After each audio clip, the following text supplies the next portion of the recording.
Eh bien bonsoir à tous, c'est Tiens de Top 4 Phone et aujourd'hui j'ai le plaisir de vous présenter un téléphone, un modèle d'une marque Wiko, donc le modèle que vous attendiez depuis très longtemps, vous étiez nombreux à nous demander en test, ça y est, il est arrivé, je l'ai récupéré aujourd'hui, je vais pouvoir vous présenter, en tout cas vous l'unboxer ce soir, c'est ni plus ni moins que le Wiko Highway, donc ça y est, on est rentré dans l'ère des téléphones puissants, des téléphones performants, qui se démocratisent de plus en plus, ça va être l'année des Weakers cette année, hein, donc 2014, avec en entrée ce Wiko.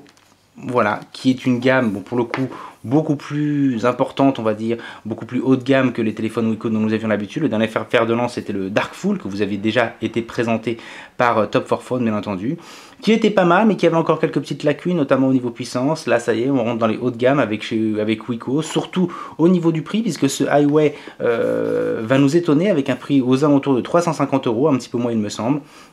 Donc des prix largement plus importants que ceux dont nous avait habitué Wiko ces derniers mois. Mais pour le coup, on a quelque chose quand même de bien différent. Donc regardons un petit peu de plus près cette boîte. Alors qu'est-ce que nous avons? Donc déjà une boîte un peu différente aussi par rapport à ce que Wiko a l'habitude de nous présenter. Donc Highway, vous voyez, marqué au-dessus, pas sur le côté plutôt. Merci. Donc un octa-core de 2 GHz. Donc voilà, là on rentre clairement dans quelque chose de très puissant.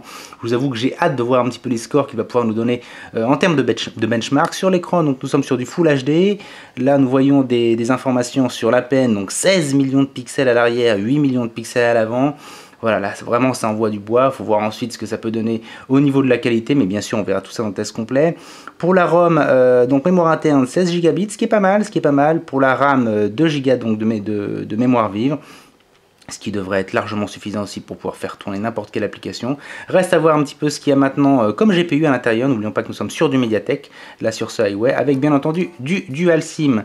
Bien entendu derrière les informations principales, nous voyons bien que vous êtes sur le modèle Highway, nous sommes sur une couleur noire, double SIM évidemment. Donc voilà pour les informations qu'il peut y avoir sur l'extérieur de cette boîte. Je ne vais pas vous faire attendre plus longtemps, je vous avoue que je suis moi-même impatient, je vous ai dit je l'ai récupéré aujourd'hui, je ne l'ai même pas encore ouvert moi-même. Voilà, je suis allé à la boîte de relation presse qui me l'a donné, je crois que je suis le premier qui a été servi, et voilà donc ce fameux téléphone. Un berceau un peu particulier qu'on va mettre sur le côté, donc je vous laisse regarder. Quelque chose d'assez particulier, il me semble que... Attendez...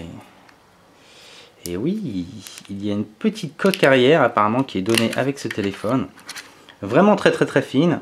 Mais c'est toujours ça de prix, hein. C'est toujours sympa de la part de Wiko. Alors qu'est-ce que ça veut dire? Ça veut dire que soit Wiko est sympa et donne une petite protection arrière pour ce téléphone, soit que le téléphone est tellement fragile qu'il vaut mieux une protection.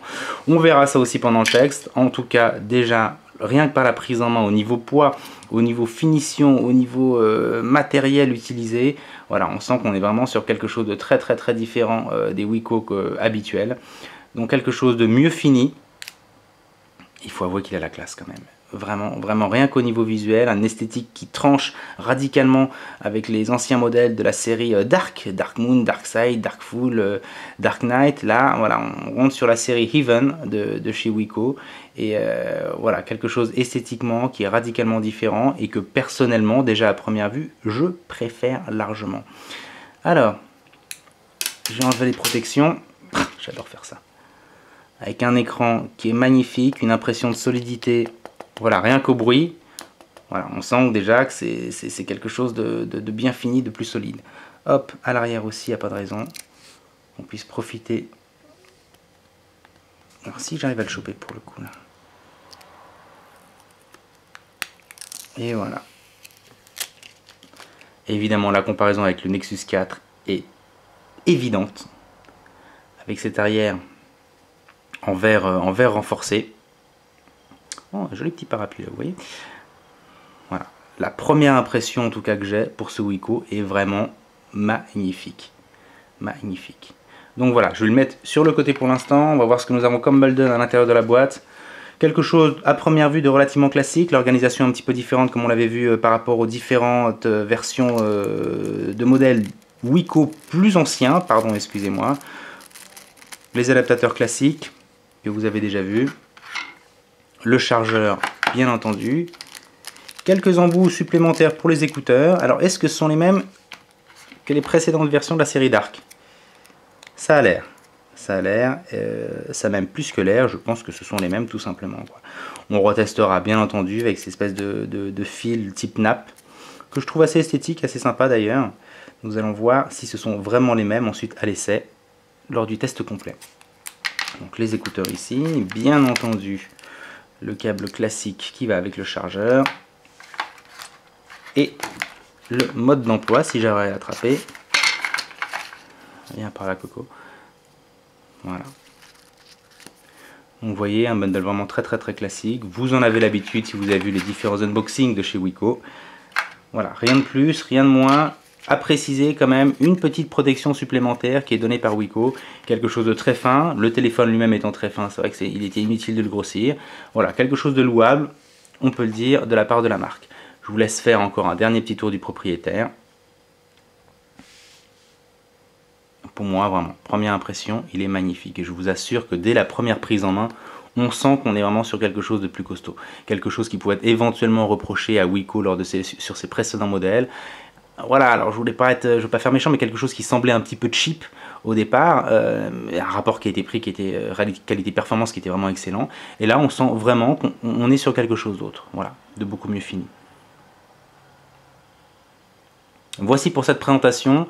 Alors maintenant, effectivement, sur le papier, 8 cœurs, 2 Go de RAM, 16 Go de ROM, une finition qui a l'air extraordinaire.